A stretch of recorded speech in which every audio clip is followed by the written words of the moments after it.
ঢাকায় পুলিশ কর্তৃক বেসরকারি শিক্ষকদের নির্যাতন করার প্রতিবাদে নাগেশ্বরীতে মানববন্ধন অনুষ্ঠিত হয়েছে। বিস্তারিত থাকছে শফিকুল ইসলাম শফির তথ্য ও ভিডিও চিত্রে।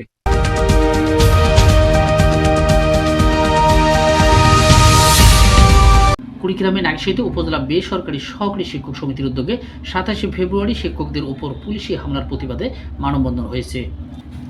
ঢাকা প্রেস ক্লাবে বেসরকারি শিক্ষা জাতীয়করণ আন্দোলন ও আন্দোলনরত শিক্ষকদের উপর পুলিশি হামলার প্রতিবাদে তীব্র নিন্দা ও হামলাকারী পুলিশের দৃষ্টান্তমূলক শাস্তির দাবিতে নাগেশ্বরী উপজেলা গেটের সামনে ঘণ্টাব্যাপী মানববন্ধন ও উপজেলা নির্বাহী অফিসার বরাবর স্মারকলিপি প্রদান করা হয়। এ সময় উপস্থিত ছিলেন সহকারী শিক্ষক সমিতির আহ্বায়ক জাহিদুল ইসলাম খান, সদস্য সচিব ওমর ফারুক, গাগলা উচ্চ বিদ্যালয়ের শিক্ষক খায়রুল ইসলাম সহ অনেকে।